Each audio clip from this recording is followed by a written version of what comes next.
Recently, I was asked by Lavelle if I would give a conversation today talking about cropland conservation systems.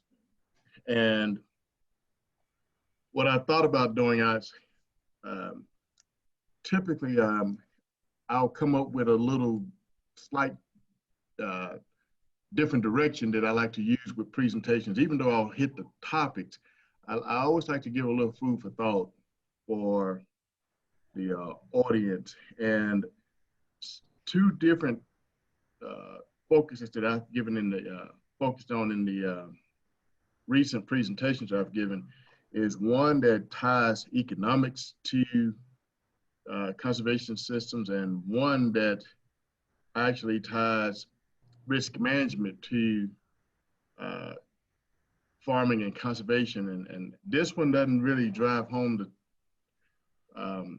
focus on risk management, though that's probably one that I should have thought about putting a few slides in to show how risk management is closely tied to the or the mitigation of risk is closely tied to the Extension Service, the USDA offices. I mean, they're really in place to help you deal with those risk forming factors.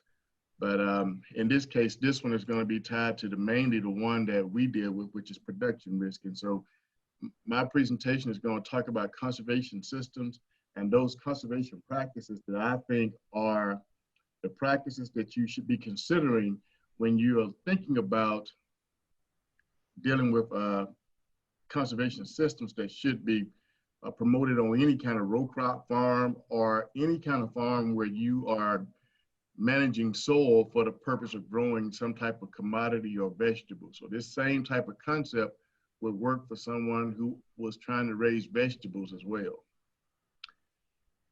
One of the things that we try to focus on here with the Natural Resource Conservation Service is sustainability.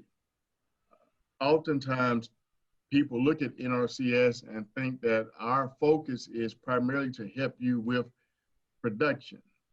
In reality, we are an environmental agency. We are the voluntary branch of the federal government that addresses resource concerns. And so we're charged basically with trying to help protect the environment. And so when we're looking at the different charges that we have, that's one of our main focuses.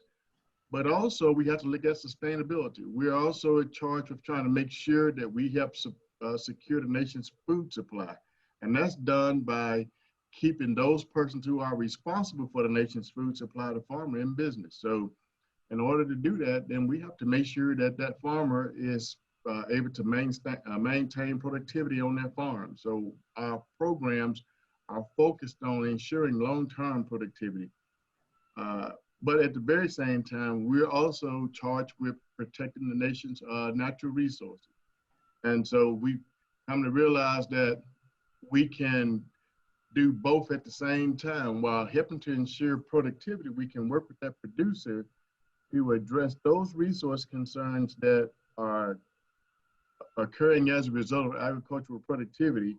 And the cheapest way to do it is to address them at the source. So when we're looking at trying to reduce sedimentation that leads to water pollution, the best way to address it is to reduce erosion from the field. So it's much cheaper to address it at the source than to try and address it once it's already created a problem.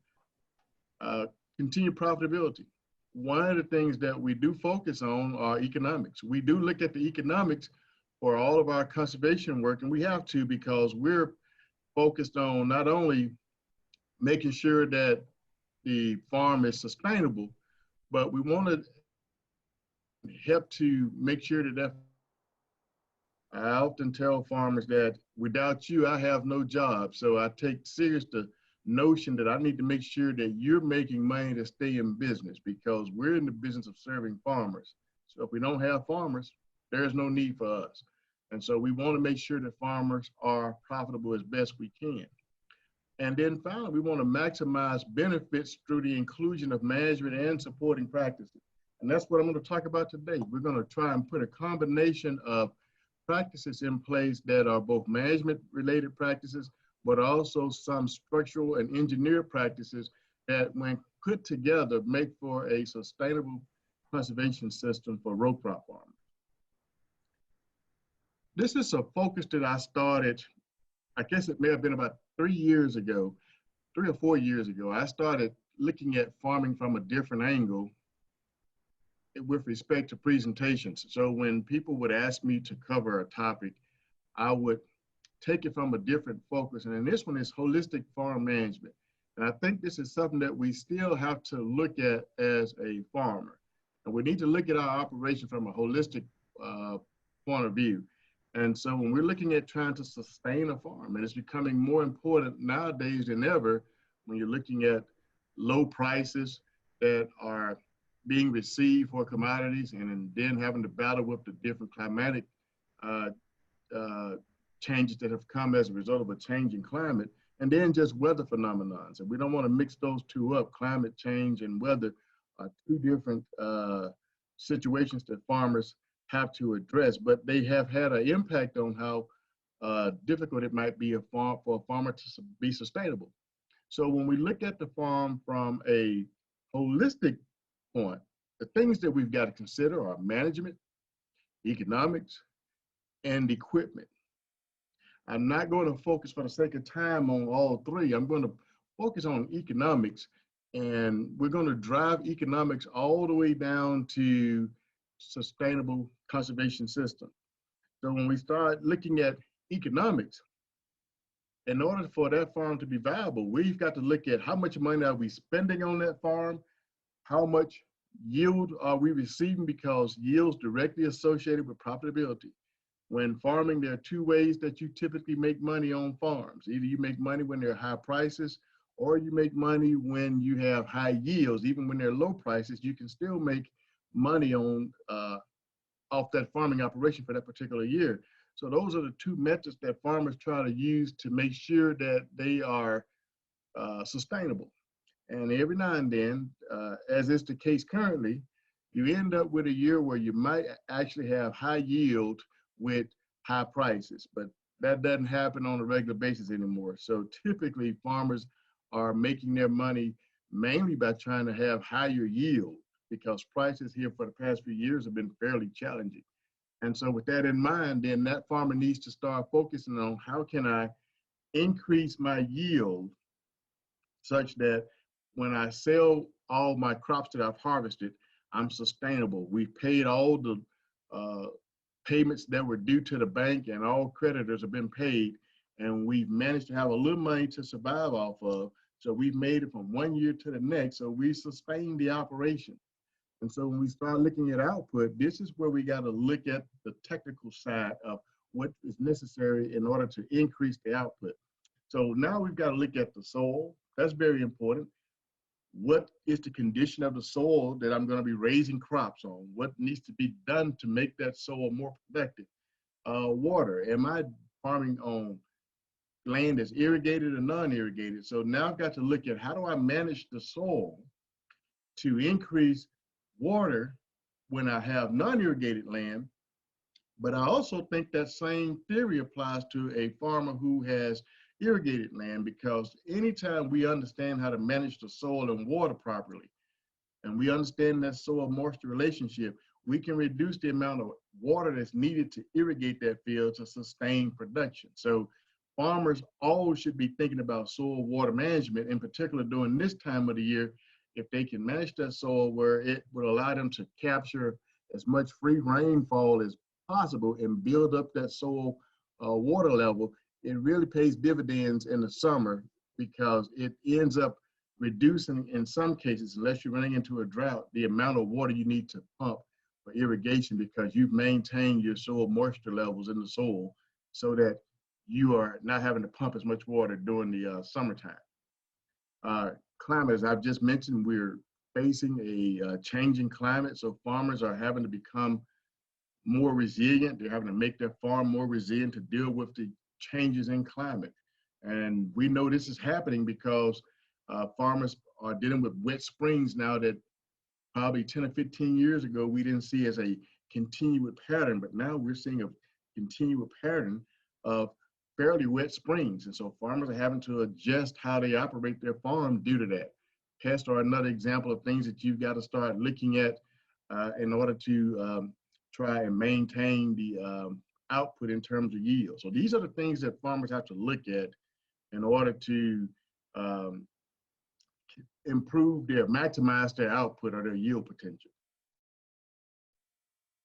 And so when we're looking at farm sustainability, and I want to make sure I don't exceed my allowed amount of time here, so I may speed up just a little bit. But when we start looking at farm sustainability, we've got to look at the human factor, economics factor, and the environmental factor. And so when we look at the human side, looking at the management side of this, what are your capabilities for managing this operation based on whether you have animals or plants, and looking at soil and water for both. That's very important. Doesn't matter whether you're raising animals or plants, all agriculture starts with the soil. And all water type systems where you're looking at row crops should start by looking at the soil first before you even look at the water. So everything with respect to farming starts with the soil. And when we break that thought process down into focusing primarily on the soil, there are three components of the soil that we need to be very familiar with: the physical component of the soil, the chemical component, and the biological component of the soil. And I would dare say to you today that most farmers have only focused on the physical and the chemical, and have only recently started to think about the biological because, for one, it's been the least talked about up until recent times. Now that we're talking about soil health, a lot of people are starting to talk about the biology of the soil. But prior to that, there was not a whole lot of conversation about the biological condition of the soil. But in reality, the biological condition of the soil is probably more important than the physical and the chemical, believe it or not. But when we think about the physical, it's the easiest one for the farmer to understand. There are things that you can physically see and feel that give you some indication of the quality of your soil. So that one is much easier for a farmer to understand. They can look and see where there may be compaction in that soil because they can see the compacted layers. And that lets them know that maybe I need to go in here and do some kind of deep tillage to break up that compaction. They understand that compaction reduces yield potential. So they understand that one. That one's an easy one. They can look at the seed bed and determine whether or not they have prepared the soil well enough to have a good seed soil contact. So it's easy.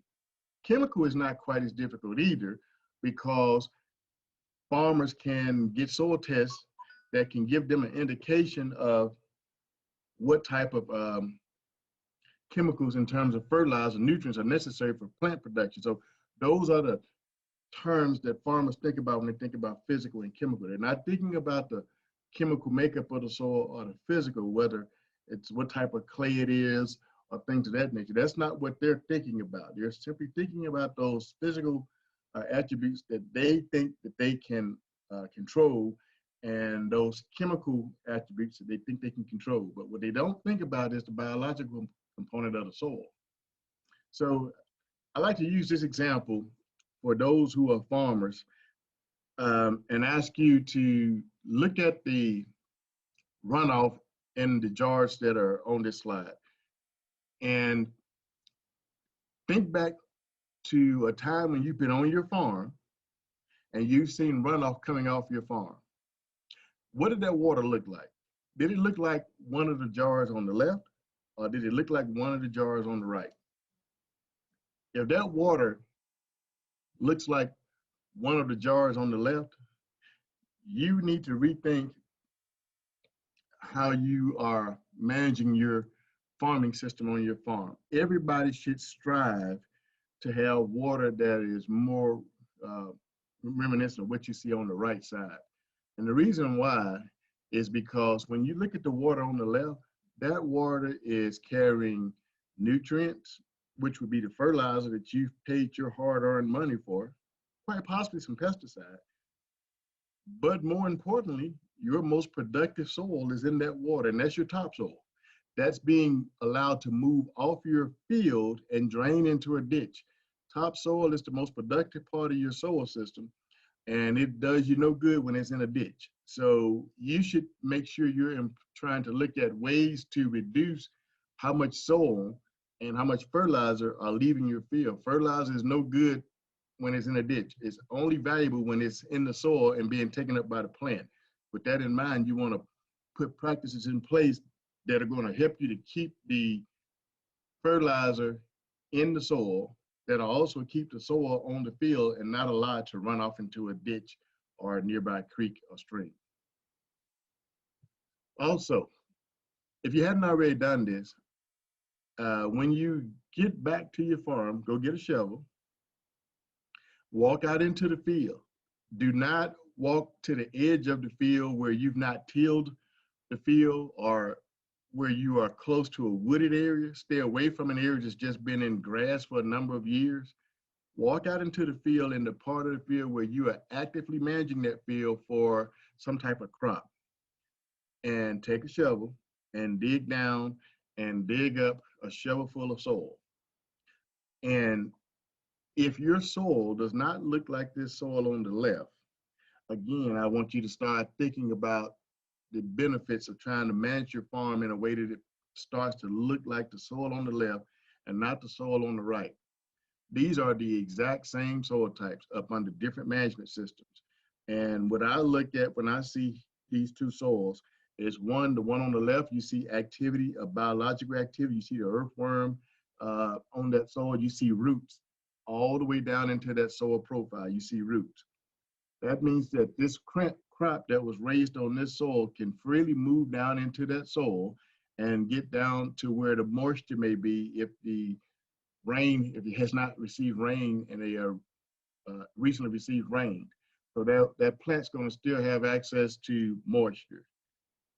The other soil, you don't see very many roots. You see no kind of earthworm or any kind of biological life in that soil. Now, with that soil being compacted due to a lot of tillage and no type of organic matter to really build that soil up, what you see is a soil that is not going to be as productive. And so that's going to be a more costly system to raise the exact same. That probably will give you a lower yield. So that means that quite possibly you're going to have a smaller return than this soil that you see on your left side. Here is one of those examples of what happens when we're not maintaining our soil properly. And if you've raised crops, you've seen this where you may have planted a crop and unfortunately you received a rain shortly thereafter you planted that crop and you started seeing some skips in germination. That's due to crusting. And that crusting that is occurring is due to this right here, the lack of it, organic matter. So, you know, we hear here in the South that we can't build organic matter in the South because it's too warm here. Our winters are too mild and we receive too much rainfall for us to build organic matter. Well, that's not true. I think what we can expect is that we're going to build the kind of organic matter in our soil that the farmers out in the Midwest have. We probably won't be able to build organic matter to 5 and 6 and 7% down here. I doubt very seriously that would happen.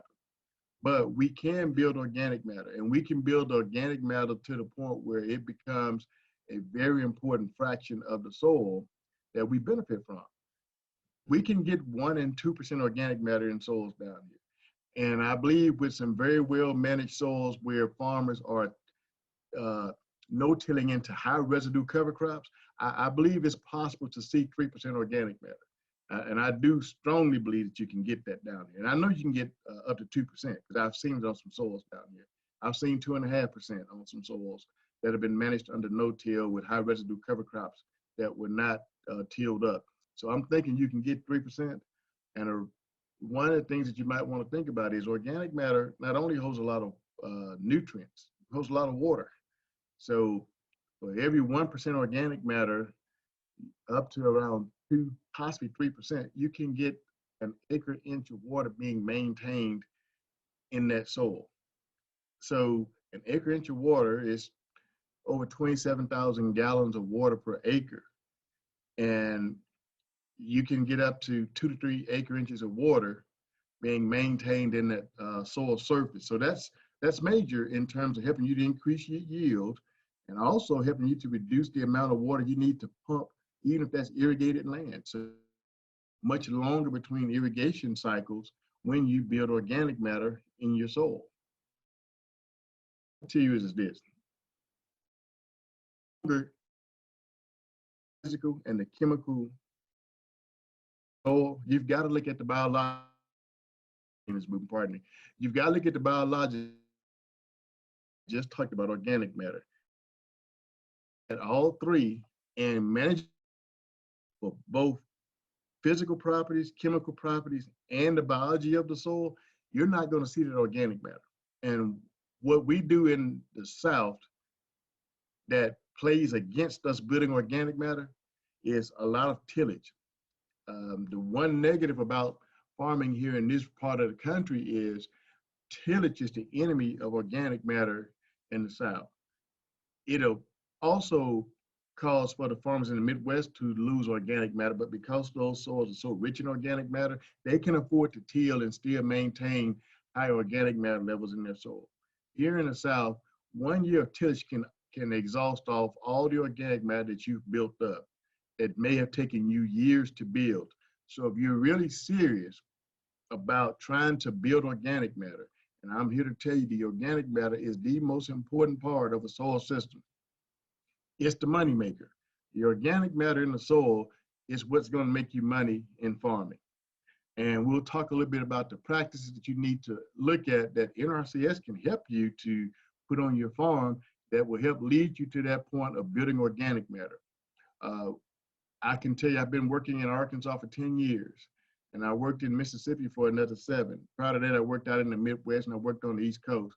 And when I first came down here, farmers would ask me about organic matter, and I was one of the ones who said, I don't think you can build it very easily down here. And I didn't think that we could get the kind of yield in the South that would compete with the guys in the Midwest. We can yield with the farmers in the Midwest due to improved varieties of seeds, but also what I've seen here lately, and I've been on these farms, there are farmers here in Arkansas who are cutting 70, 75 bushel an acre dryland soybeans and averaging that across farms. Some of those same farms are cutting 200 bushel an acre dryland corn.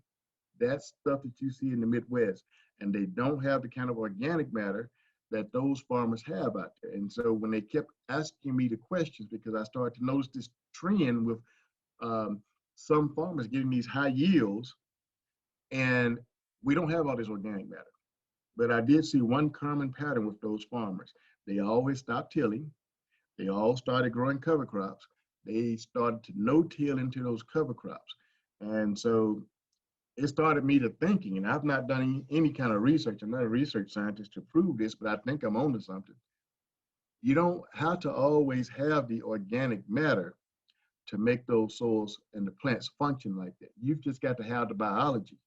So if you're not tilling your soil and killing all the earthworms, if you're not tilling your soil and killing all the microorganisms that make a soil function, they get extremely aggressive in the soil. And they actually can help you to get those yields by improving the functionality of that soil. So it doesn't always have to be the organic matter. You give them a food source and they get extremely aggressive. So cover crops themselves, the roots from the cover crops, the cover crop as it breaks down into the soil makes them extremely aggressive if you know which ones to plant. And the benefit I believe that we're getting is because of how aggressive they become in the soil, and there's a direct response from the plant as a result of that. I wish I had more time to kind of talk about those relationships, but that's would have to be another presentation that maybe one day I'll get a chance to go into more detail about and show you how that relationship works in the soil. Now, if you're interested in the benefits that I've talked about, let's talk about what you need to do in order to get there. You need a cropping system that allows for you to build organic matter. And the things you've got to look at are those practices that are required in order for you to do that. So if you are a farmer and you've not already done this, you need to local and talk to them about the following practices being put on your farm. You need to look at soil management, residue management, nutrient management, pest management, crop rotations, and if your land is irrigated, you need to be looking at water management, irrigation, water management. The rest of this presentation is going to focus on those practices that help you with soil management, residue management, nutrient management, pest management, crop rotations, and water management. Now, what you want to do is look at it as a system. When I was state agronomist, which was about 14, almost 15 years ago in Arkansas, it's hard to believe I've been here for 14 and a half years now. I started talking about conservation systems. There were some DCs who were promoting them, but what I noticed, most DCs were only promoting conservation practices. And what you need is an entire system. So any farmer, if I were a DC today, I would be talking to that farmer about this entire practice system for every farm that they have on their farm. I would tell them I want you to look at residue management, water management, cover crops, crop rotation, pest management, and nutrient management as an entire system for your operation. And then I would help them to build that organic matter that would help get the benefits that I've just talked to you about previously in this presentation. This is a slide that I put in here just looking at a conservation system. Though we're talking about cropland, one, for any type of land use, I think all land uses ought to have some kind of conservation system in place. So this would also be applicable to the person who has pasture land, forest land. If you're dealing with some kind of animal feeding operations, same thing. There ought to be a systems approach that you should be looking at for that particular farming operation. Let's move back into the practices here. I like to use this one with land leveling because I know that's the practice that a lot of farmers are interested in Arkansas. And I think for a good reason. We're a heavily irrigated state. And if you're really trying to maximize water management on a farm, you need to have that land leveled where you can efficiently move water from one end of that field to the other in as timely of a manner as possible. But what happens, and what I saw when I first moved to Arkansas, was a lot of farmers were asking for land leveling and nothing else. They weren't looking at an entire conservation system.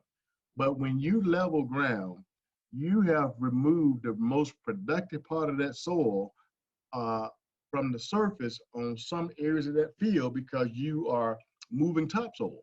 So you got to go back in there and rebuild that system. So anybody who is interested in land leveling, when you request land leveling, you should request a conservation system that complements land leveling. So I would request for residue management, nutrient management, cover crops, crop rotation, and pest management, along with for land leveling. That would be the system that I would look at because you've got to rebuild the productivity back in that soil. And unfortunately, we don't pay for the transfer of manure to farms anymore. But if you can get your hands on manure, it greatly accelerates the productivity of that soil. So I would add manure back to that soil as well. But that would be the system that I would look at for any request for having land leveled on my farm. From here on, the practices that I just talked about, I'll briefly mention them individually, but if you are taking notes, in the upper right corner, you'll see an NRCS code with a number. That code represents the practice. So I always tell everyone when I'm giving a presentation, when I begin talking about the conservation practices that make up, in this case, the system that I've talked about, you can write these numbers down and go into any NRCS office and give them those numbers. In this case, the number 590 is for nutrient management. And I can guarantee you this, because those numbers are the same in every field office in this country.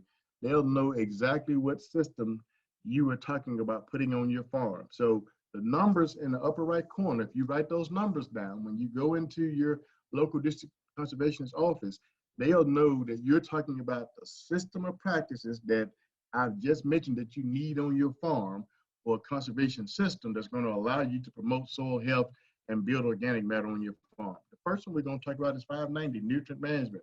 And that's simply managing the nutrients that you are using for crop production on your farm, managing your time when you put those nutrients out, and making sure you're only putting them out in the necessary amount so you don't, so you can reduce the potential for pollution.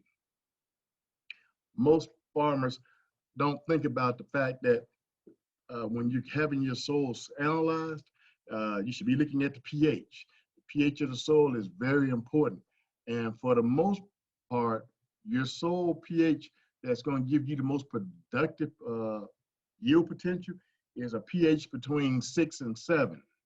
And in this region of the country, that's typically where we're going to try to manage to keep those soils between 6 and 7. Closer to 6 and 7, it's fairly expensive in this region of the country to try to get soils pHs on above pH of 6 just because of the type of soils that we have in this country.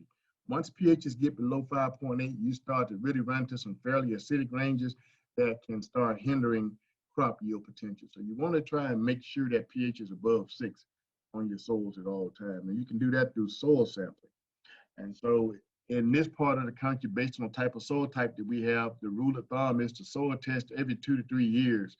And that helps you to determine what nutrients are available, but also tell you what nutrients are necessary based on the type of crop that you plan to grow on that field.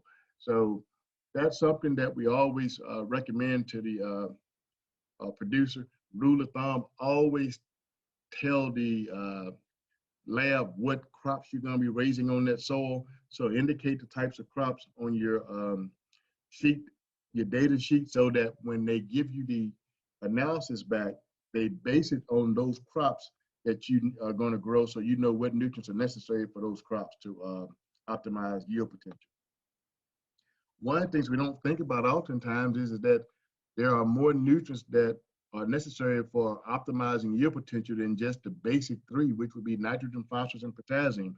Those are the ones that we think about oftentimes, but there are actually 17 essential nutrients that are necessary, and there are only 3 that you can get for free. And that's carbon, hydrogen, and oxygen. That's because the atmosphere will bless you with them. And if you understand how to manage the soil correctly, you can get the carbon and the hydrogen through organic matter being built up in the soil. So when we think, most farmers focus on the primary nutrients, which are nitrogen, phosphorus, and potassium. We put those down in fertilizer because those are the nutrients that are needed in the greatest abundance. What we don't think about are the secondary nutrients and the micronutrients. Those farmers who keep their soil pH levels at optimum conditions typically are going to have the calcium and possibly magnesium, depending on the type of lime that they put out, in sufficient levels in the soil. But I know a lot of farmers who do not lime soils. So if you're not liming your soil, you're not going to have sufficient amount of calcium and magnesium in that soil. And I'm going to tell you today that lime is probably more important than putting down phosphorus and potassium, and in some cases even nitrogen, because if the pH is too low, you're not going to get the yield potential that you're looking for to begin with. The phosphorus probably won't be taken up by the plant, so you're probably putting down phosphorus that you're not going to be able to get any kind of benefit from. It's just going to tie up in the soil. So lime is very important, and sulfur has become really important. And so typically now we're looking at, on any kind of grass type of crop, whether it be corn, rice, or wheat, or even grain sorghum, you got to put sulfur out. So if you're not putting out sulfur, you're missing one of your secondary nutrients that would help you to maximize yield potential. And then we don't look at the micronutrients. The micronutrients are more specific to the type of crop that you're raising. So I would say to you, start looking at the crop you're raising and start paying attention to what are those micronutrients that are necessary to optimize yield potential for that particular crop. A farmer who is raising soybeans, and I know a lot of our smaller farmers are big on raising soybeans. We don't think about boron, but boron is very important when you're trying to maximize yield potential on soybeans. And then molybdenum is another one that's very important, in particular on these low pH soils. I recommend you have those soils, have your soybeans treated with moly, just so that you can hopefully overcome some of those low pH soil types. And when you're dealing with a crop like rice or even corn now, zinc is one of the ones you ought to be looking at putting out on that crop to help maximize that yield potential. NRCS, through that 590 practice standard that we just talked about for nutrient management, can help you pay for the cost of soil testing. So you should sign up for the practice, and then either you can collect the soil samples, or if you're going to do precision soil sampling, pay for a consultant to go out there and take the soil tests for you so that you can improve your record system with respect to the nutrients that are in the soil, and that aids you in your decision making for managing your farm for crop production. The next one is crop rotation. And I think I'm seeing more and more farmers start to really employ this practice. So it's not as, I don't see as many farmers continuously raising the same crop. I do see farmers out there still going into continuous soybean systems. And I think a farmer who would at least consider rotating with some kind of grass, whether it be milo or corn, would see an increase in the yield for the soybeans. So the practice would be practice code 328 for anybody who is farming who has not started rotating crops. I would also sign up for a crop rotation, and there's a little money to help you with the adjustment to managing the residue that may be associated with the different types of crops and just helping you to rotate that crop. So that's one I would look at. Residue management. This is the one that I think is going to get the biggest bang for the buck. And I'm going to tell you why I say this. It's the ultimate system. But what I always try to help farmers understand, if you are a farmer who has been accustomed to traditionally tilling your soil because you've not tried any type of no-till system, I would recommend you crawl before you walk. Don't convert to 100% no-till when you don't fully understand how to manage a soil up under no-till conditions. So residue management would be a way of helping you to transition to that no-till system and also reduce that potential for that lag in crop yield that occurs when you go from conventional till to no-till. That soil has to condition itself. It takes 5 or more years to get that yield back up to where it was when you till management system. So a system where you are managing that soil to leave residue on the soil, which is going to push you towards no-till, is a system that I would recommend you look at starting out and transitioning to that system of no-till, which is this, in this case, it would be code 345. Now, 329 ought to be your ultimate goal, where you are striving to get to a no-till conservation system. And practice code 329 will be the one that NRCS offers you assistance with transitioning over to no-till. When you're in a no-till system, once that soil has been conditioned and you can begin optimizing yield, there are farmers, as I mentioned, who are in no-till systems. They're averaging 70, 75 bushel an acre soybeans and 200 bushel. And that's right here in Arkansas, 200 bushels an acre in corn. That's not going to be the case on every farm because every farm doesn't have the same soil type. It also requires a high level of management in order to do that. But that farmer is having a high yield, as high as somebody who's irrigating a crop with less input. So the input is less and the output is as high, and in some cases higher than some of the high-end managers. So there's definitely some benefit to no-till when you understand how to manage a no-till system on your farm. Before no-till, I'm going to recommend that you do deep tillage.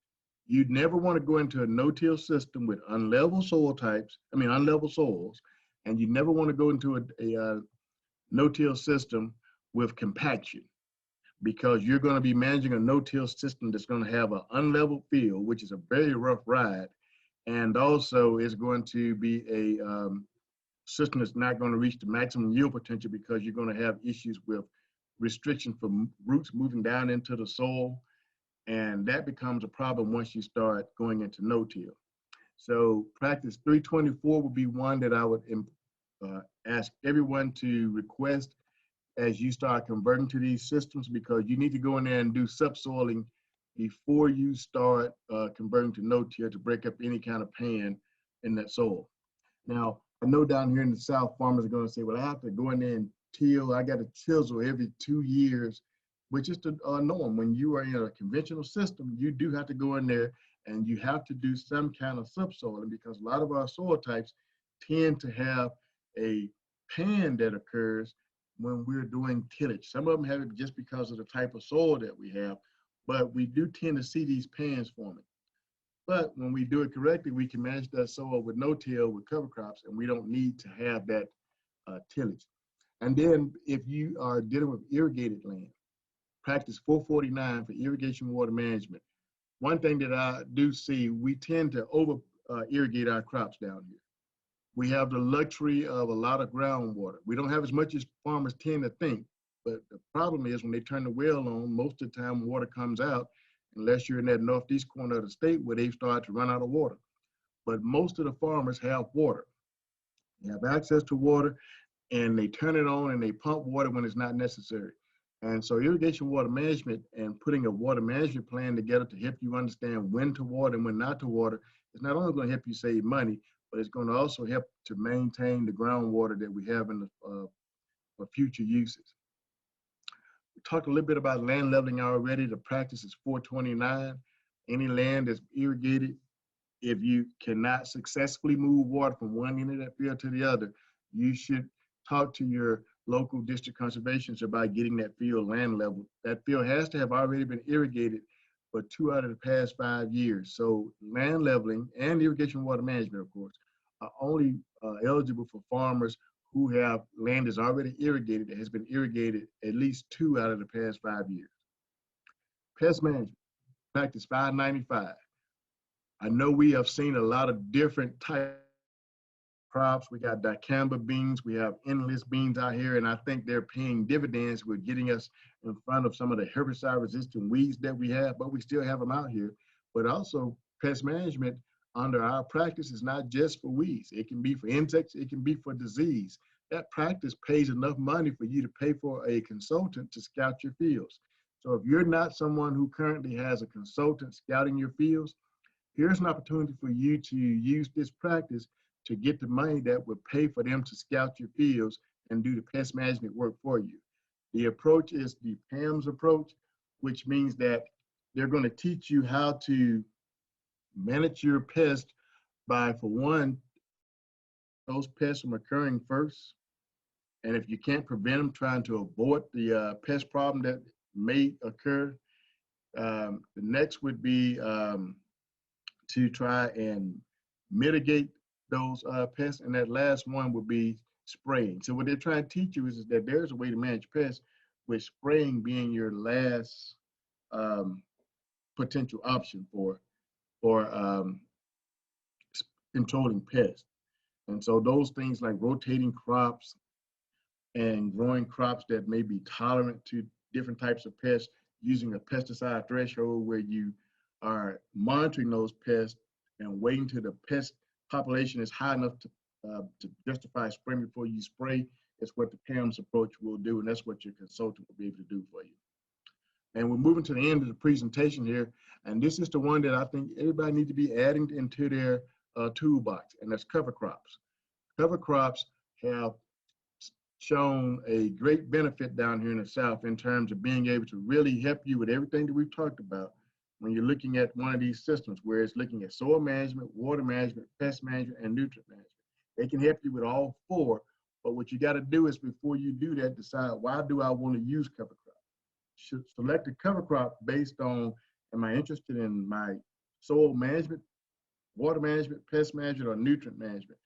Are there multiple reasons why I want to grow cover crops? And that's going to lead you to determining what cover crop seed you need to plant on your farm. The practice code is 340. Everything that I've just talked about can be put into a conservation system. Those practices can be adopted for 3 years. And I encourage you to always request 3 years for all of your practices, with the exception of cover crops. Cover crops can be up to 5 years. So you can ask for the soil health planning system.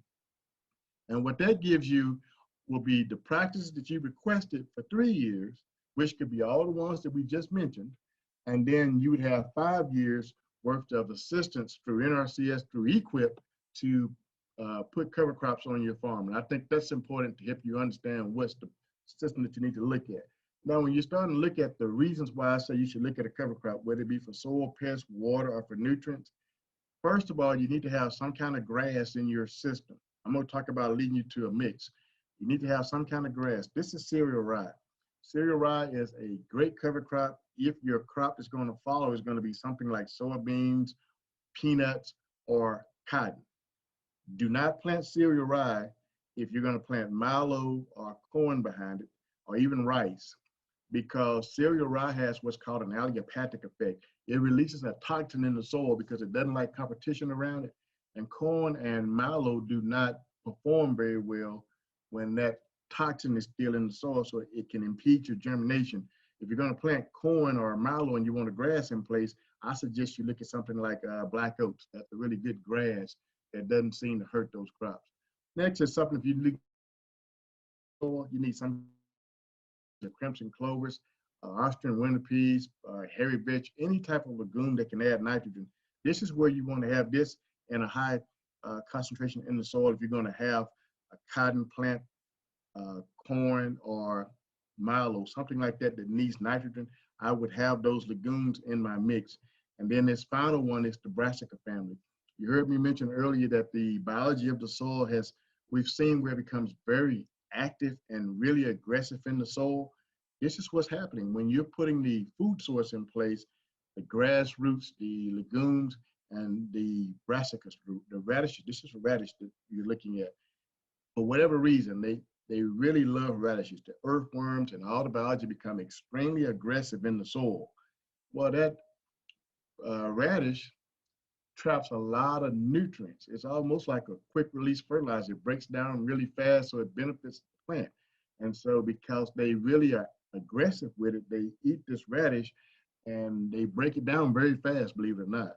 So there's a way to, in the form of a mix, get the benefit from all of these cover crops that will help you to increase that yield. Those farms that I've talked about where they're getting these high yields, some of those farmers have as many as 13 different seeds. I've been on their farms. They've mixed a number of different seeds together to get that aggressive approach to managing that farm to get the high yields. Examples of cover crops that are being used on farms. So everything I've talked to you today about has been about soil health. Didn't start this presentation off talking about soil health, and I'll tell you why I didn't. I think we talk about it a whole lot, but soil health is nothing but soil and soil management, soil and water management. It's nothing different. It's what they've talked about in the past that wasn't as well understood, but our grandfathers and our fathers, when they didn't have all this cheap fertilizer, they were managing their soils with the manures from the barn. They were growing cover crops back then, in particular clovers, trying to build up the soil because they didn't have as much fertilizer. And they were not tilling as much. They didn't farm as much land, for one, but they were doing, excuse me, a lot of tillage with moldboard plows and things like that, and really turning over soil to help with weeds. But also there was the impact of building up the soil because they turned all that residue up under. So they didn't understand what they were doing, but to a degree, they were doing what we are doing today in a better understood manner and in a more aggressive manner.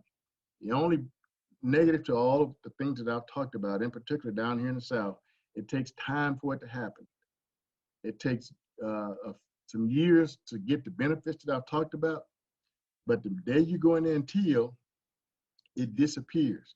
So if you want the kind of benefits that can help you to increase the water and nutrient holding capacity of the soil, improve aggregation and infiltration of water, that's a major benefit where you can capture rainwater in the fall and store it in the soil, even during the growing season when you can hold that water in the ground. The important benefit there is you want water moving down into the soil profile vertically and not moving off the soil surface horizontally into a ditch. You got to have soil carbon. Soil carbon is nothing but organic matter. So everything that I've mentioned, as I told you, is driven by building organic matter in the soil. So you've got to manage that soil to build organic matter. And that's just going to increase your productivity. The field that I talked about that had 70 and 75 bushel soybean averages and 200 bushel corn averages, he has on soils that we looked at 2 to 2.5% organic matter. And at the time when I was out there, he had been growing cover crops on that farm for about 7 years. And he'd been no-tilling it for a little bit longer. I think 10 or 11 years he had been in a no-till system. But you see there in roughly 10 years, he's out yielding farmers who are irrigating crops in the state of Arkansas. So it happens. But if he were to go till that soil today, all those benefits would disappear on that farm. That's my presentation. I hope that what I presented today was helpful to someone. And if I have time, I'll answer any questions.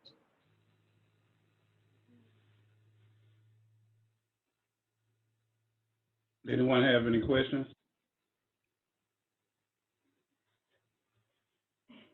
Okay, John, I appreciate you for that. That was awesome. Thank you for your time and your expertise. We'll be moving right along to Berthel Thomas. He's a farmer, retired veteran, and retired from NRCS also. And he was talking about some farm success. Berthel, are you ready?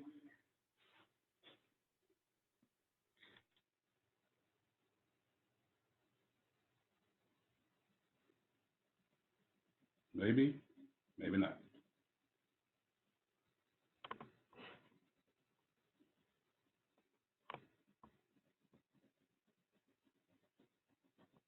Karen, can you hear me? Yes, I can. He was on earlier, so I'm trying to ask him now. Is he having problems? Berthel, if you're on, you just need to unmute now.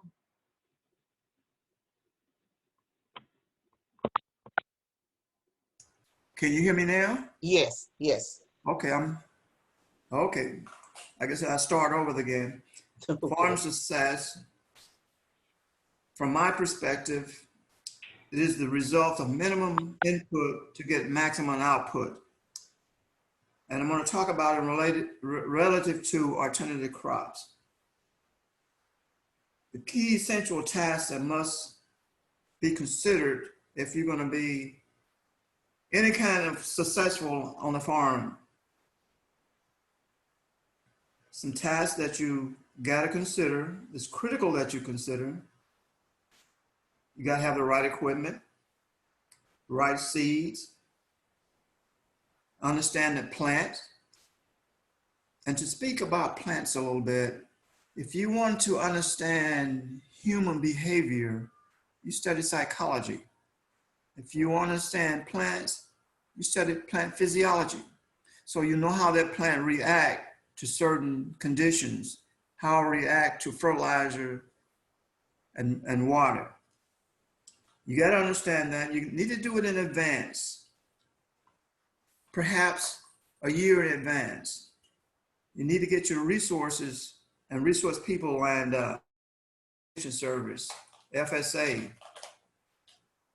In my case, UAPB, Cooperative Extension Service, and a mentor farmer. I select a mentor farmer that would give me some ideas of how to particularly operate the equipment. Mr. Conyer, Lance Conyer, always helped me, and I hope I don't bother him that much, but he's been very helpful to me in understanding the use and the repair of my equipment. Seed selection is very important. You get a high quality seed to increase your opportunity to improve the bottom line. Time management is just as critical as resource management. You got to manage your time. You got to be focused on what you're doing, when you're doing it, and how you do it. Flexibility. You always got to be flexible when you're farming. Things didn't just go right the way you want it to go. You always got to be flexible in order to change and be able to multitask. Some people don't believe in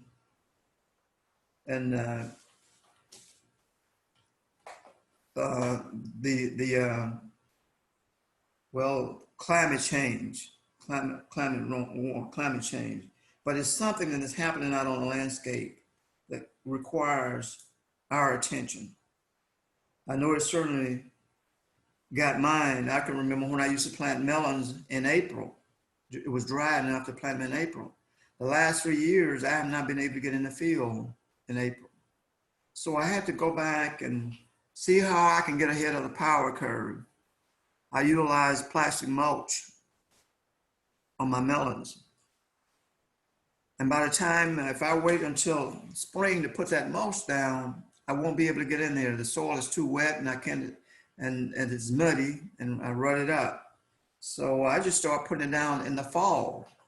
And by putting it down in the fall for the next growing season, a couple of things, positive things happen for me. One, I reduced my irrigation cycle by 2. It means it's reduced. I don't have to put water on that for 2 times. And by the time I need to put water on my crop, they're almost ready to come off. And at that time, I don't need to put in water. I don't need to irrigate watermelons because I decreased the quality of it by putting water on it. So that's helped me out quite a bit that way. And it also helped me reduce the carbon footprint, my carbon footprint. I use less fuel. Put it out early enough and utilize some kind of pre-emergence. And I have to make sure I use the right kind because pre-emergent for row crop is not labeled for alternative crop. You have to be very careful with that. Some of those salesmen sell you that. Technology is something else that you need to be really up on, particularly when it comes to seeds. And I've gotten away with a lot of fertilizer that I apply directly to the soil. I went to liquid micronutrients, 2 ounces to a gallon of water. On my seeds, I went to a seed treatment where it increased my germination rate up to about 90%.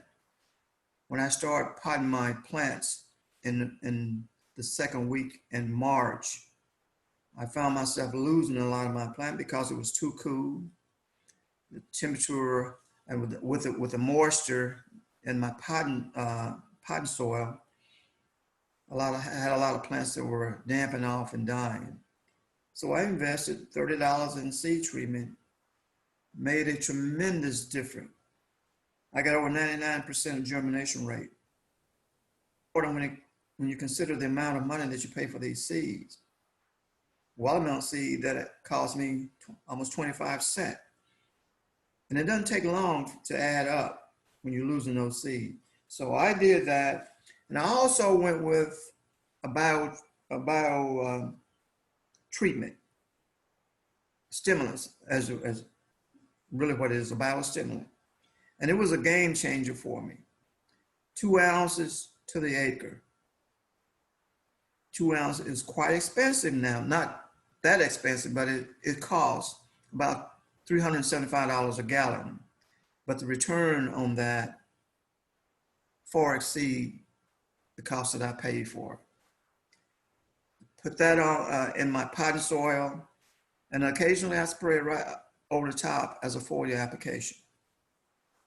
I'm very concerned about the nutrients that's in my soil, particularly the micronutrients. Don't need a lot of nitrogen, so I can get liquid micronutrients to give me the right amount of nitrogen, phosphorus, potassium, and my micronutrient. I can buy that in one solution, spray it right over the top as a foliar application.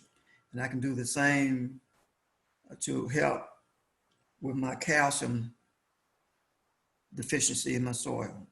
Right over the top. I don't do a lot of spraying. I try to put the spray directly on the plants. So that reduces a lot of my chemical drift and a lot of waste. I also make maximum use of NRCS conservation practices. Every tract of land that I have, every acre I have, is under some kind of conservation practice within RCS. And that has served me well over the years. And that it helped me address the physical, the chemicals, and the biological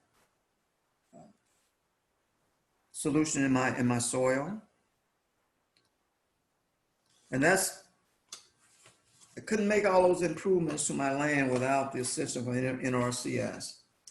Now also make sure that I get to know the NRCS staff, the corporate extension staff, UAPB staff, and FSA. FSA they offer a safety net. But in order to do that, many of our minority farmers don't utilize FSA because they don't want them in their business. But if you're gonna try to survive on the farm out there, you need a safety net, and you need to take advantage of it. And then a big safety net is the NAP insurance. It doesn't cost you anything, but if you want to buy up, it costs you a few dollars, and it's worth it. I try to have a diversified operation. I make maximum use of a high tunnel house, which I grow strawberries in. I have honeybees. I need those to pollinate my melon. And I'm also planting pollinators around the edge of my field to try to help me diversify my operation and be more efficient at it. But those are some of the things that I do and try to take advantage of to help me or help my bottom line be in the black instead of the red. And I would end my presentation there if you have any questions. If not, I need to run. I have plastic mulch that I need to put down today, and I need to get started. Any questions before I leave? Thank you very much. We don't have any questions. I'd like to thank you, Bertha. Your farm is most definitely a success farm and should be a demonstration for other farmers. At this time, do we have Lavelle on yet, Karen? Yes, I'm here. Okay, Lavelle, we'll go ahead and jump right in, get you started. We have Lavelle Foote. He is a conservation consultant for the UAPB Small Farm Program with Foote's Conservation Consultants, LLC. And he will be discussing conservation practices. The floor is yours, Lavelle. Thank you, Damien. Let me see if I can get this started. I'm not as good as John. When that guy awesome, if you want to know about plant health and improving your wealth on the farm, he is a dynamic speaker.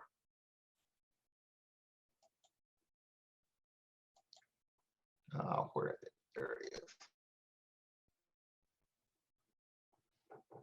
Well, come on.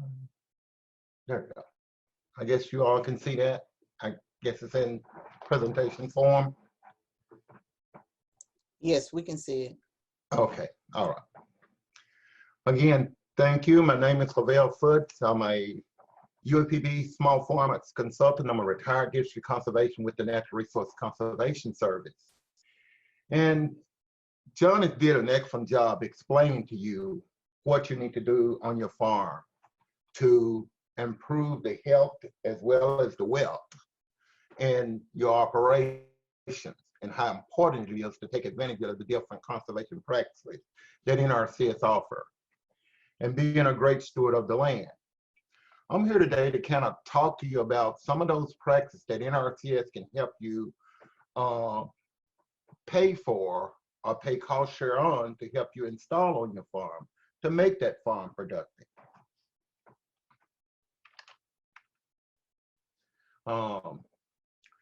Once again, I'll give you a little overview of NRCS. NRCS Conservation Service provide leadership and partnership effort to help people conserve and maintain and improve resources and environment. That's our main objective or goal. Most of their authority comes through the Farm Bill, and right now we're working through the 2018 Farm Bill, and it's the basis for most of NRCS conservation programs and policies, established programs and funding authority. The state technical committee, this is what determines what type of practices they will pay on, along with the local work groups, the local counties. The counties help decide what they want to pay on in each of their own individual counties if they want to put together certain resource concerns and programs. It provides some conservation assistance. As it is, they provide service directly to the landowners and other eligible entities, such as program eligibility, sign up, planning, technical consultation, and assist with the designs and implementation of conservation practices. And when we say conservation technical systems, they help you come out to your farm and identify the resource need or the problem you're having and what type of conservation practice they have in that toolbox can help you solve the problem. The conservation technical systems really lead planning that. You know, sometimes exactly what you need to do. You need some type of roadmap, and that is the planning process. And getting together and sitting down with somebody to help do that.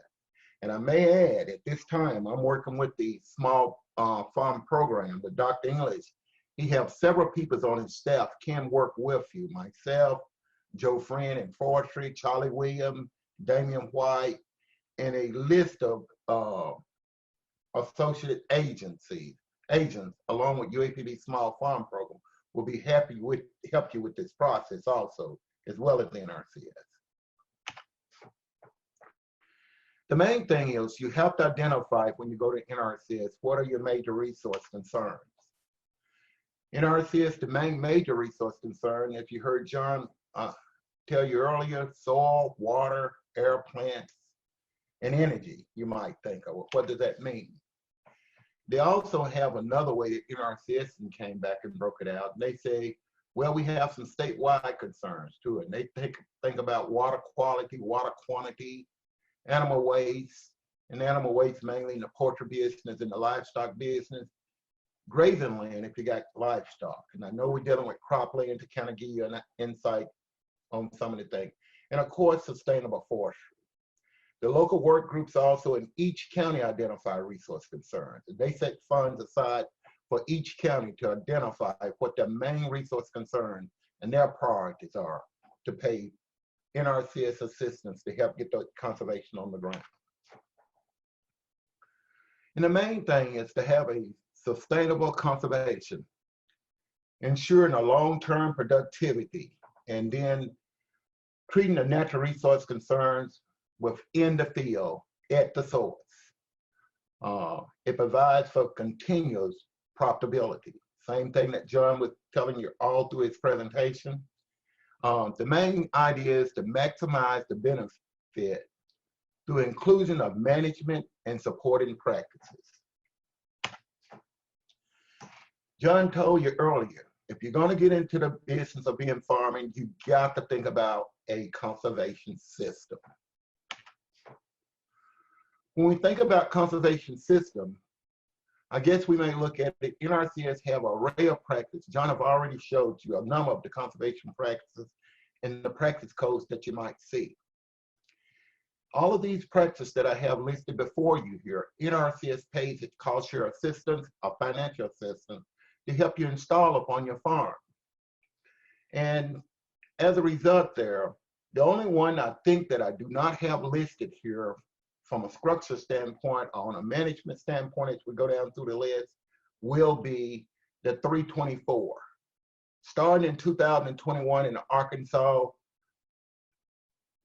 would not pay cost share on deep tillage, practice code 324. I agree with John, it is very much needed, but they have decided they will not pay cost share on practice code 324, which is deep tillage.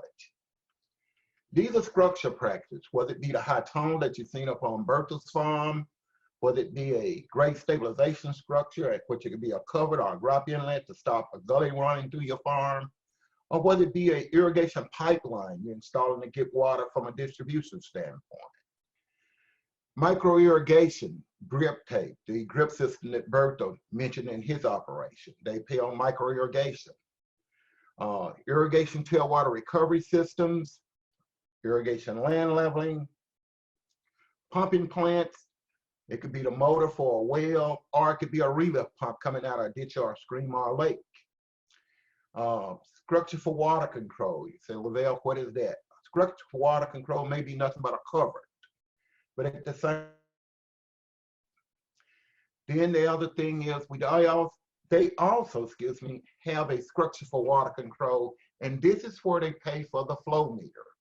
Well, you may think, why do I need that flow meter? But if you're dealing with irrigation water management, you need to know the flow of that pump. You need to know how much water is being pumped out of that well or that system so you can manage that system properly. And specifically, if you're going to do things like pipe planter or something of that nature, you need to know how much irrigation water source, whether it be a well or a relief. They also pay on things like surface field ditches for drainage purpose when it's involved in an irrigation system. And of course, the well. NRCS has a system when you think of, say, I'm going to get a well. If you say, I just want practice code 642, that's great. But get your casing. You also need to include practice code 533, which is the pump or the motor to go into that casing.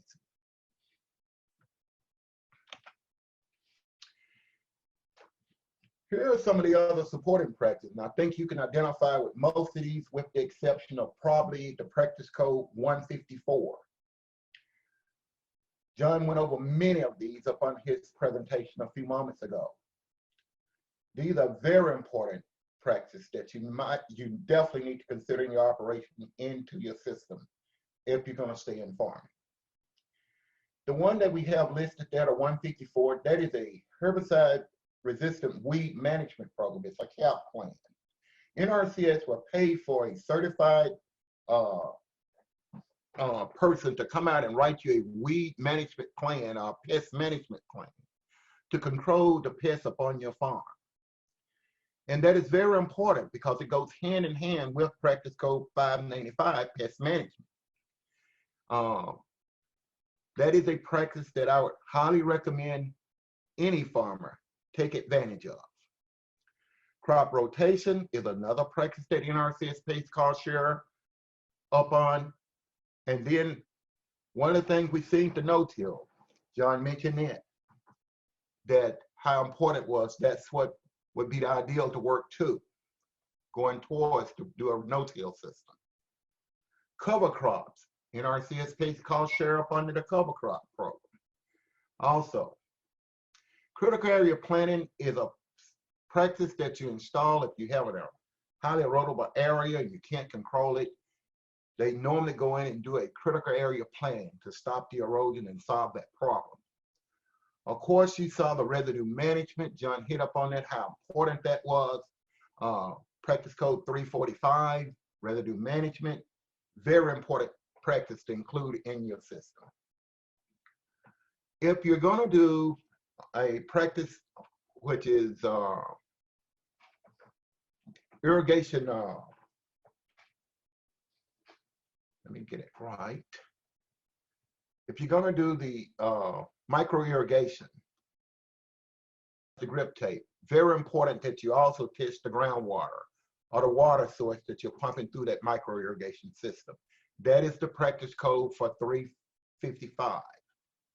That practice, they will pay on it for up to 3 times in a contract. And from what I've seen in the past, it will cover all the total costs of a water sample, depending on how detailed you want to go. You heard the term that he was in the business, he got the bees now on his farm from a pollination standpoint. They pay on field borders. With that field border, you can install your own pollinator habitat. Of course, they pay on field borders. You can get assistance in establishing that pollination habitat right on the farm. Here's a practice that you saw in John's presentation. You may not have recognized right off the call. They pay all the way down to the poly pipe you put out on your farm. And that practice code would be 443, irrigation system, surface and subsurface. It is poly pipe. They pay on the poly pipe that you use to irrigate your field through furrow irrigation. Or maybe even if you're doing row irrigation or side inlet irrigation in a rice field. Irrigation water management, very important practice. If you're going to be doing irrigation, John, I've already informed you, it's very important that you consider irrigation water management if you're doing any type of irrigation on that farm. One of the practices that you've seen out there, one of the things you saw was Bertha had his watermelon plant sitting up there, and you saw the black plastic. Plastic that NRCS pays on a practice they call mulching, 484, that you can get cost share assistance to put down that plastic or that mulch system for 3 years in your contract. And of course, very important, we talk about nutrient management. NRCS pays, like John explained to you earlier, all the way from taking the samples all the way down to applying the nutrients. In other words, you could have 2 components in that plan. One, you may be paying someone to do some grid sampling, or more detailed sampling for you. And then you may also be being paid for applying the nutrients according to that grid sample from an advanced standpoint. These are all cost shareable items that you can get payment under the NRCS program. The next one is pest management. You heard John explain to you how important it was to do pest management on your farm and in your operation, how important it was to manage that pest. NRCS pays cost share to help perform pest management upon your farms with practice code 595. And you said, well, you said they pay. Well, how do they pay? The main program that you'll get this cost share assistance through would be through the program NRCS called the Environmental Quality Incentive Program. And for short, we all call it EQIP for short. And as a result, it is one of the best programs around when it comes to conservation. The Environmental Quality Incentive Program, it provides financial and technical assistance to agricultural producers addressing resource concerns on agricultural land and non-industrial private forest. It improves and conserves the quality of our natural resources and the environment for long-term stability. That's the main reason for this program. It is a program that if you're a farmer and you're not participating and taking advantage of, you're missing the gold mine. In 2010, the Secretary of Agriculture initiated a SCRAC Force initiative in an effort to relieve some of the persistent poverty in certain designated counties. In Arkansas, they have 48 of those. And one of the reasons I'm mentioning this, because in the Environmental Quality Incentive Program, you have to get a ranking to get in. This is one of the funding pools that you may be able to get cost share assistance through the SCRAC Force program. I saw Charlie William out here. We used to call him SCRAC Force Charlie before he retired, but this is one of his babies, and he did a great job of promoting it and getting it throughout Arkansas.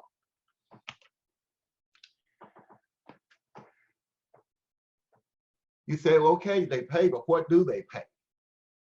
NRCS will pay up to 75% to non-historic underserved participants of the average cost based on 3 states. They have a regional cost list, and that regional cost list, they will pay up to 75% for non-historic underserved participants. If you are a historic underserved participant, they will pay up to 90% of that average cost on that cost list.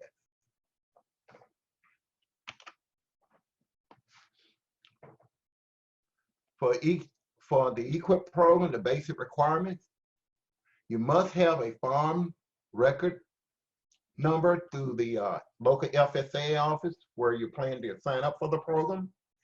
You must have control of the land for the length of the contract. You must comply with the adjusted gross income limitation. And that adjusted gross income, as long as you're not making more than $900,000, you will meet that requirement. You must meet the hollow rover and wetland requirement. And then the next thing is to develop your EQIP or conservation plan that you want to carry out to address your resource concerns or your problems, you might say. When you think of, well, who are the underserved, who are the historic underserved? The historic underserved, when NRC is considered, it is any eligible person, joint operation, or legal entity, non-industrial private forest landowner, Indians, tribe who self-certified as meeting the requirements for a beginning farmer or rancher, a social disadvantaged farmer, rancher, a limited resource farmer, or veteran farmer or rancher who also self-certifies as being a farmer or rancher. The applicant seeks designation as historic underserved must certify their stature when submitting an EQIP application.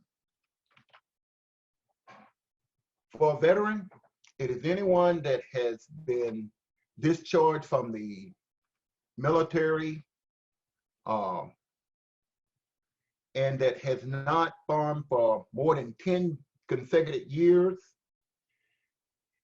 Any branch of our military services will qualify as long as you have a charge and you haven't farmed for at least 10 consecutive years.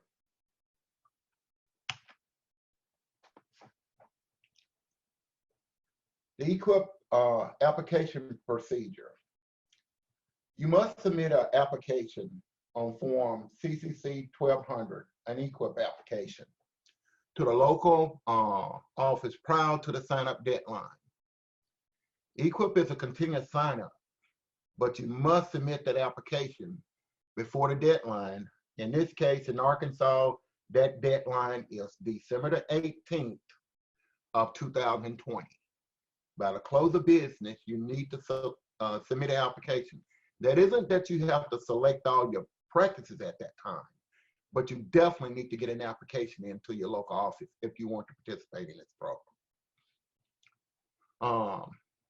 They will verify your eligibility requirements and make sure they're met. They will develop and confirm your conservation objectives and cost estimates for the program according to the sub-accounts, and screening ranking tools that they have. And based on that ranking, whichever application has the highest ranking, those applications will be selected for pre-approval at the end of the ranking period. And according to the availability of funds, they will fund as many of those applications they can out of each one of their funding sub-accounts. Now, this goes back to the heart of what John was speaking to you earlier about putting in a conservation system. If you go into that office and say, I want just a pipeline, you're probably not going to qualify for a contract and get any type of assistance. But if you do like John expressed to you earlier, by putting in a conservation system to address all of your needs, more than likely, you will get accepted for funding. The application are pre-approved, they're pre-approved application, validation for approval, and obligate to fund. In other words, they pre-approve all the applications with the highest rankings, and as a result, they will obligate, approve your contract so that you can carry it out. And then it's up to you to implement that contract according to the terms and agreements you have set forward. What month, what year you expect to do that land leveling or that water management, whatever practice you have in that contract. There is a thing called the 5-step for assistance with NRCS. And basically, it's pretty simple. Get a plan, make an application, do your eligibility things that you need to do, do the AGI, get a ranking, and hopefully get approved for a contract and implement the plan.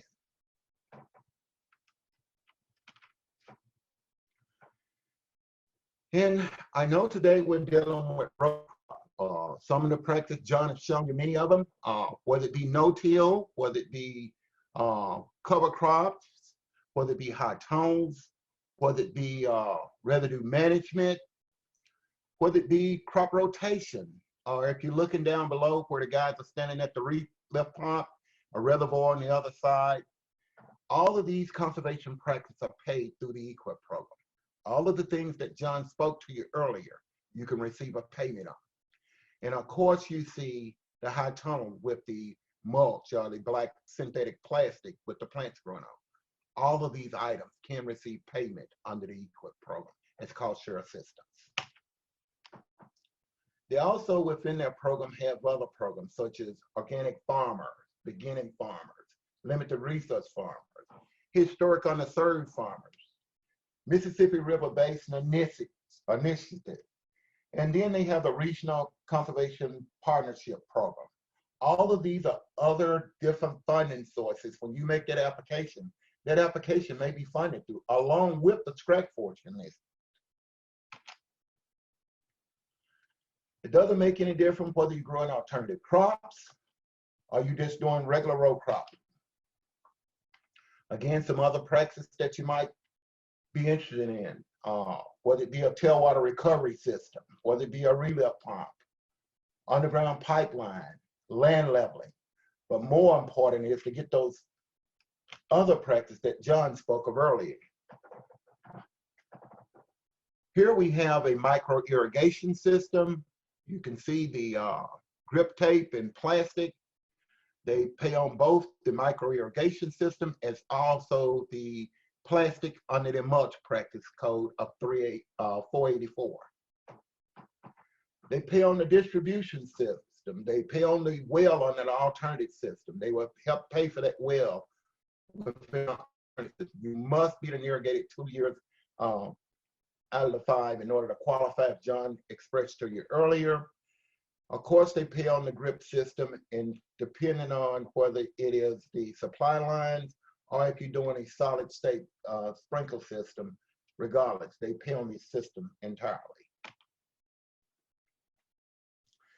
This is the code you saw with John earlier. Nutrient management, very important. I won't stress it very much, John. Nutrient management is a very important practice for you to consider when you're making that application. Soil testing go right along with nutrient management. How are you going to apply the nutrients if you don't have a soil test to tell you what to do and what type of nutrients you need to apply on that particular farm? Residue management. John stressed this one very thoroughly, informing you that it's very important that you take part in this, even if you're not doing no-till, that you consider residue management. How important this is. John did an excellent job expressing this to you. Cover crops, and what can we say about cover crops? It's something that we grew up with our foreparents doing years ago, and we got away from it. What John just expressed to you, maybe we've been missing the boat. Up until I start working with John, all I could hear, if we make 35 bushels, we're doing great. For someone to be making now 70 bushels of beans on dryland farming, that's awesome. And that would create the stability and healthy soils and the whole nine. And if we're gonna stay in business, that's what we got to look for in the future. Okay, in summary, first step is to sign an application up at your USDA office. In Arkansas, the deadline for making application for the 2021 crop year is December the 18th. Make an application. Don't let that deadline get by you if you're interested in participating in the EQIP program, and get some assistance in this particular program. USDA will determine your eligibility for the programs.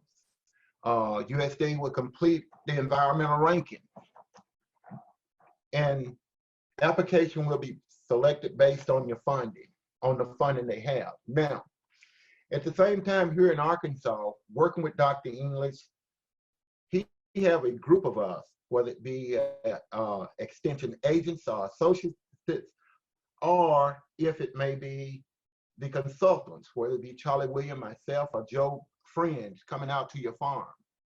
We will help you put together that EQIP application. We will help you complete all paperwork needed to file an EQIP application.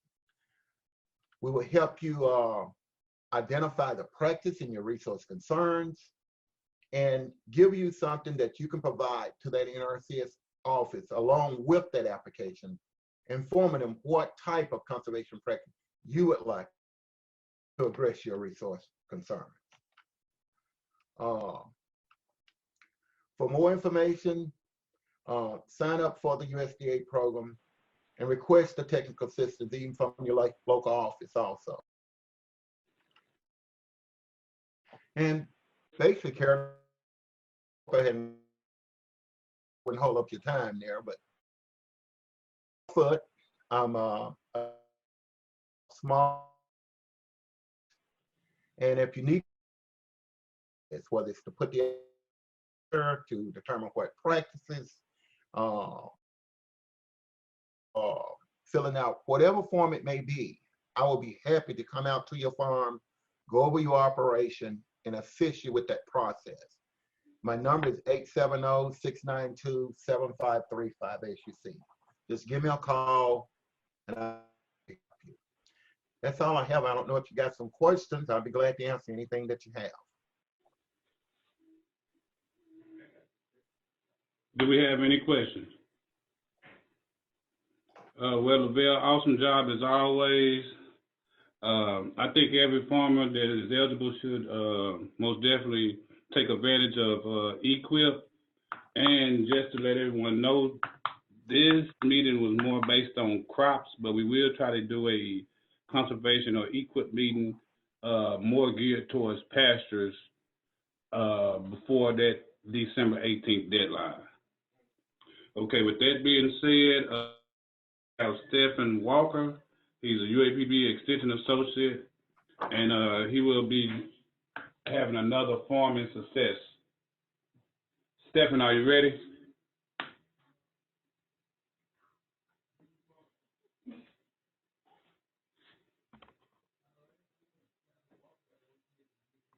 Stephen, I can't hear you.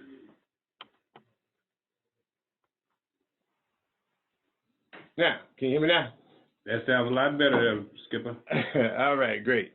My name is Stephen Walker. I work here at the UAPB Small Farm Program Extension Associate. We do a lot of one-on-one with the farmers.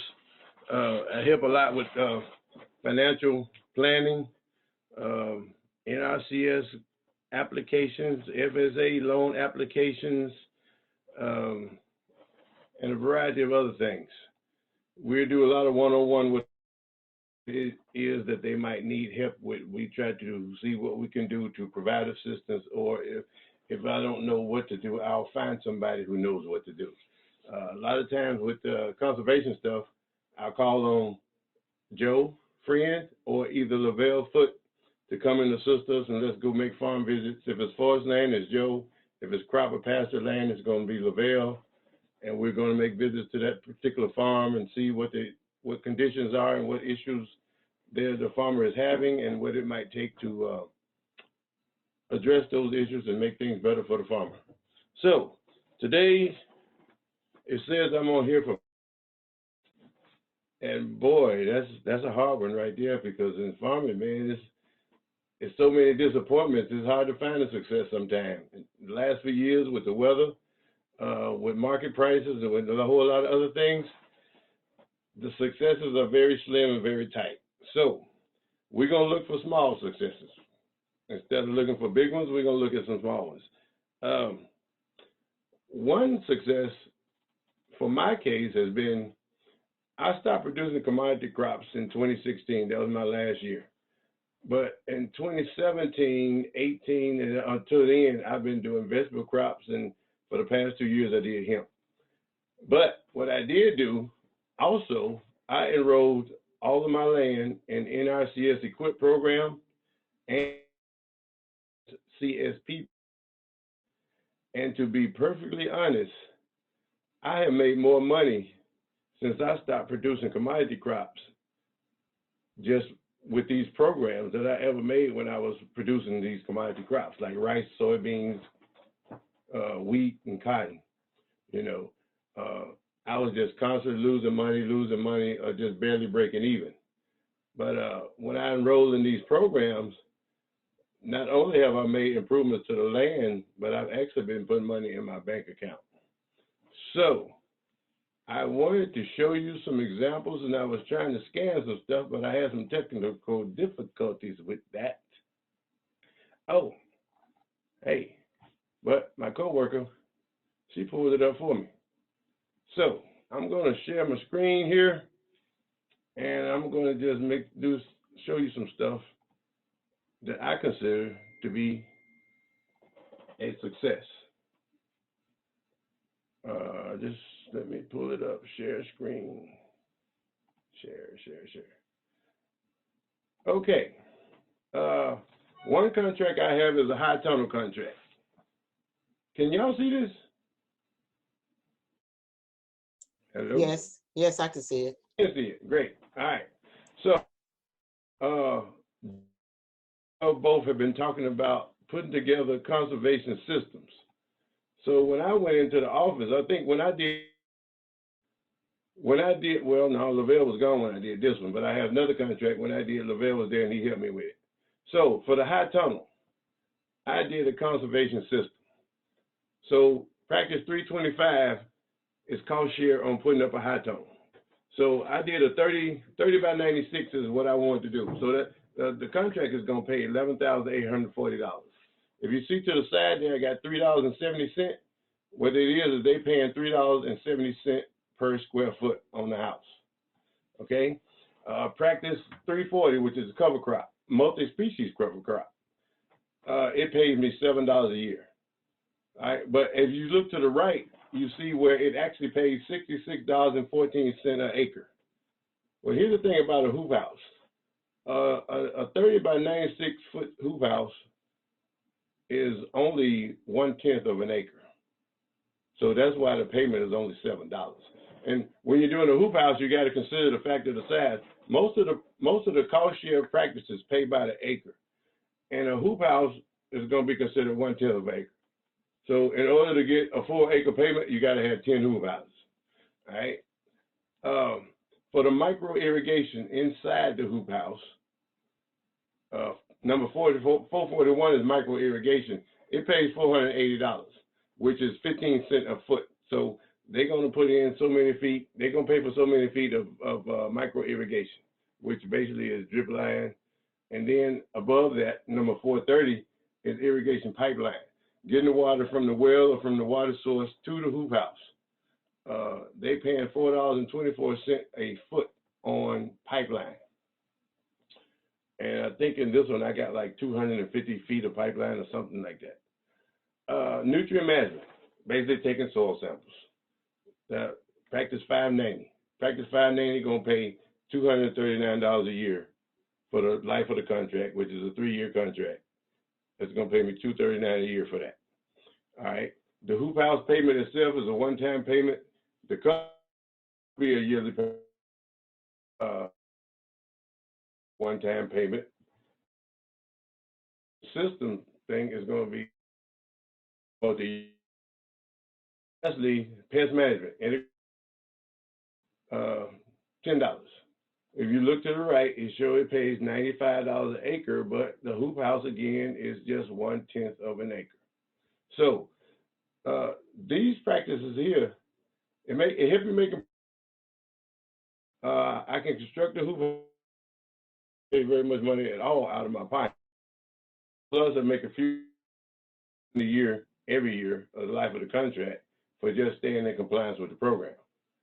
Now, I got another contract. These contracts, these prices are going to be a little bit higher than what they're paying right now because I got these contracts approved back in 2017. So these are equipped contracts on cropland. This particular contract right here covers 74 acres. I got another contract that covers another 42 acres. That's exactly the same thing. So you got deep till, practice 324, it pays me $1,391 a year on this contract. The deep till is a one-time only. The life of a 3-year contract is only going to pay you one time in 1 year, but it's paying $18.87 an acre. All right. Crop rotation, practice 328. I'm going to receive $344 a year. All right. it pays $4.60 an acre. Cover crop, multi-species cover crop. So you can either plant a single species cover crop or a multiple species cover crop, which pays more money. All right, it pays $85.65 an acre. All right, the residue till management. When you harvest your field, leave it alone. Next spring, don't do a whole lot of tilling, and that residue will still be there. They're gonna pay you $17.48 an acre for basically doing nothing. Okay, irrigation system service and subsurface. They will pay on polypipe. This is another item that they only pay on for 1 year. All right, in the life of a 3-year contract, they'll pay you one time. After that, you just on your own. But it pays 46 cents a foot. So irrigation water management, number 449, on 74 acres, I get $659 a year, $8.94 an acre. All right.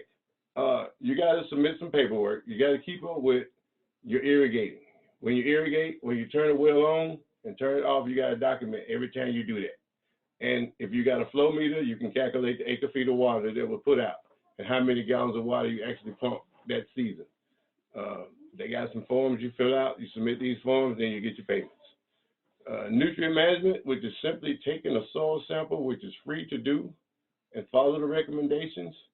They pay $2.43 an acre. Well, at the time I applied, they were paying that. Every year, this stuff is going down.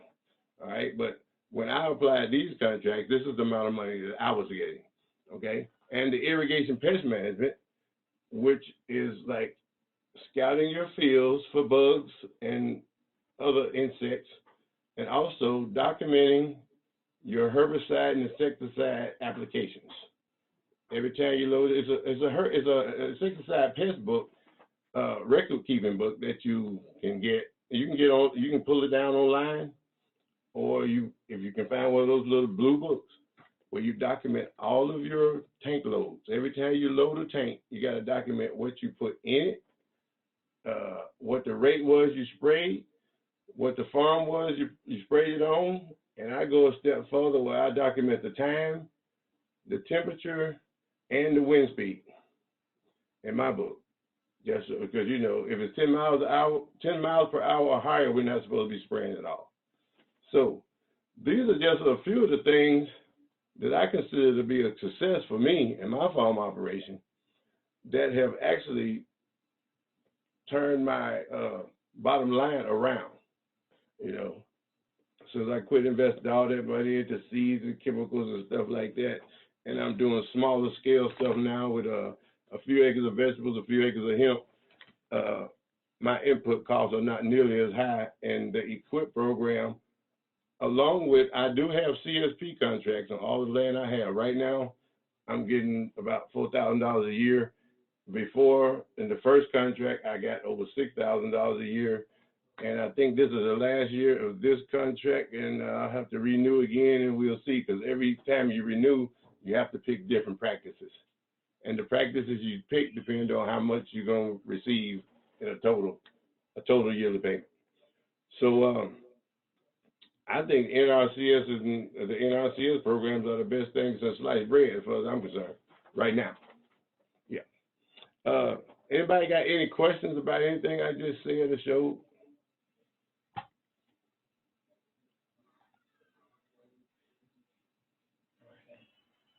Okay. And again, you know, talking about farm successes in the past couple of years, last year and this year, when the hemp was approved, taken off the controlled substance list, and it was approved to be grown and you get licensed and grow it. So I jumped into that. And last year was okay. This year wasn't as well because we had some problems with quality and other things. And it's like, you got to find you some good people that you can trust in this business, because there's a lot of scammers out there. So just be careful. But, you know, hopefully in the near future, we'll get these things worked out and it'll be a success for everybody. But right now, NRCS is doing good for farmers. I think it's one of the better programs out there. Yeah. Okay, I don't have a lot more to say. If you don't have questions, let's see what's in the chat box. I see something down there.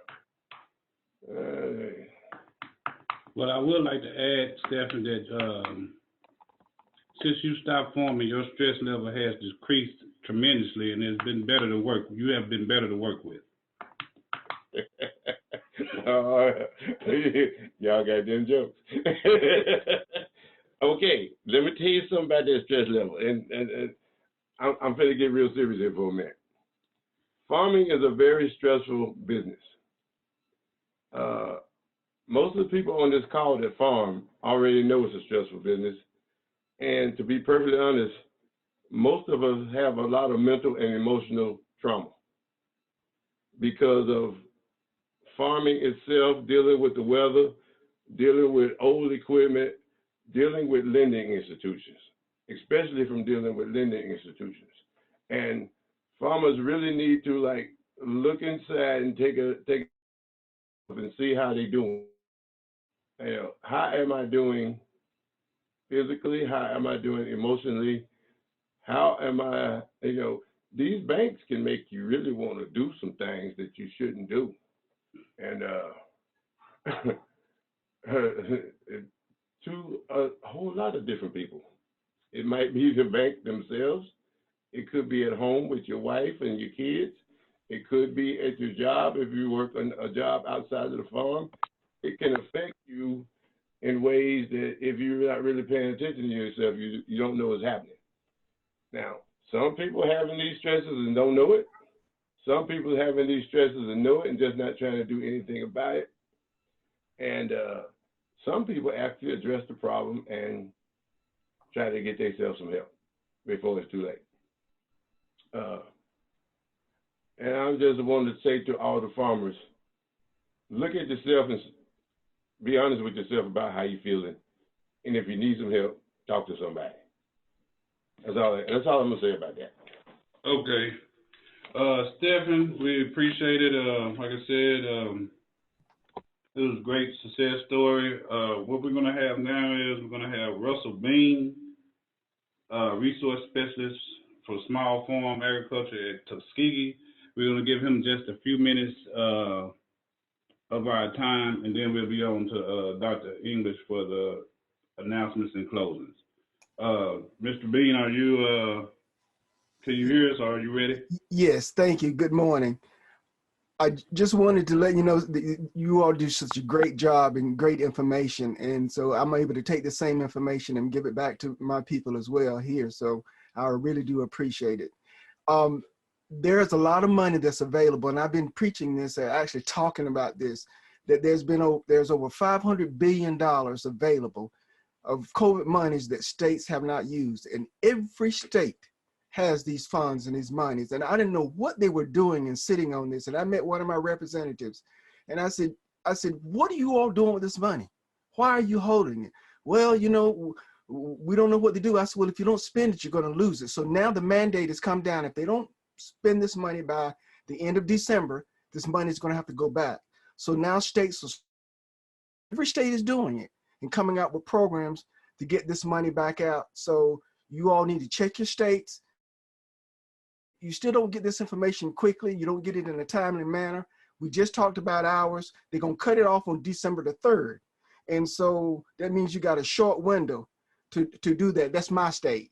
So you will have a short window to do it. It's just the way it is. You just have to get your ducks in a row and do what you need to do so you don't miss this money. So that money is available, and every state is going to be scrambling to, and at least I think they should be, to get this money back out to the farmers to use it. So it is available. Thank you. All right, thank you, Mr. Bean. So now we're ready for Dr. English. He's the Small Farm Program Director, and he will give us a few announcements right before we get ready to close. Dr. English. Yeah, thank you, Damien. Hopefully everybody can hear me. But we're hoping that everybody enjoyed the conservation presentation. And one of the reasons that we decided to do this was because of the December 18th signed up to get information as we could about the And like Damien had said earlier, this one was designed basically for cropland, for row crop producers and for vegetable crop producers. We intend to do another one.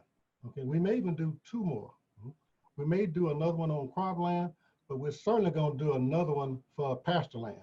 Because this one and this one, we didn't address the stuff that might be needed for those guys that have livestock. And we definitely want to include those guys that have livestock. We work with quite a few livestock producers also. So the next one we hope will be one on livestock. And then we would try probably do another one with a row crop, trying to really hit some of our farmers in East Arkansas, in the Delta, East Arkansas and the Delta. We really want to get those particular farmers. Okay.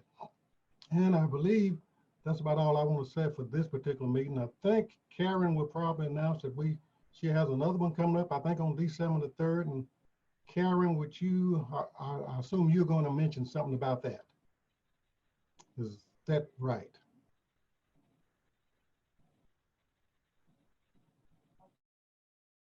Step out. I think we have one on dealing with our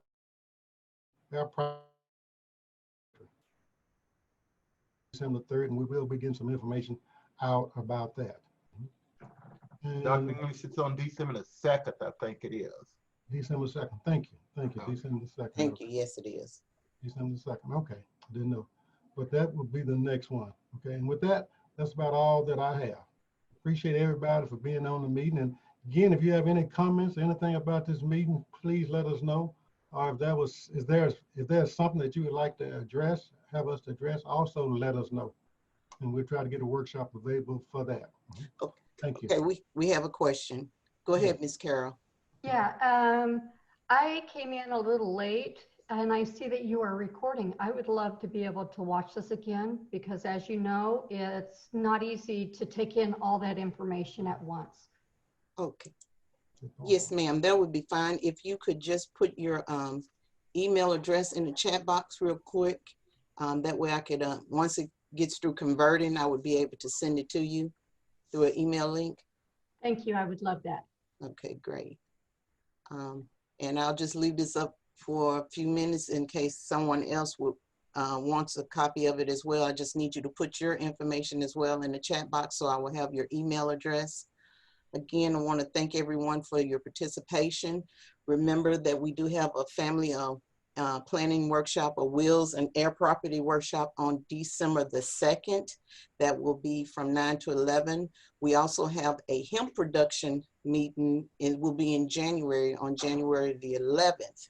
So that will be something to be coming up, and that would probably be great and very informative, as we're going to have somebody from the plant board as well as an attorney on that session as well. I hope you take advantage of these practices before the deadline so that you will be able to use it in the 2021 season. If not, you will have to wait until that next ranking system. And we just don't know, you don't know life. You don't know what's going to happen the next time. You don't know about funding. So it's best to take advantage of whatever is available when it's available.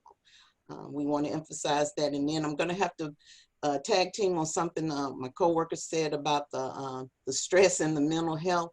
With everything that is going on, whatever you need to do for your woosah moment, please get your woosah moment, because your mental health is very, very important, and it can affect every aspect of your life, not just financial. It will affect you physically as far as your health goes. It will affect you socially as far as your interaction with individuals. So it's not a stigma, it's a reality. Just make sure you do the things that you need to do for you, because no one is more important than you. Equally as important, but not more important. So with that, I am through. If I have your information, I will send something to you. Thank you again for your participation. Very good presentations today. Thank you very much, John Lee, Lavelle, Stefan Walker, Bertha Thomas. It was just priceless. And then with Mr. Bean chiming in, giving us that additional information with some additional work. This has been a very good workshop. Thank you all again.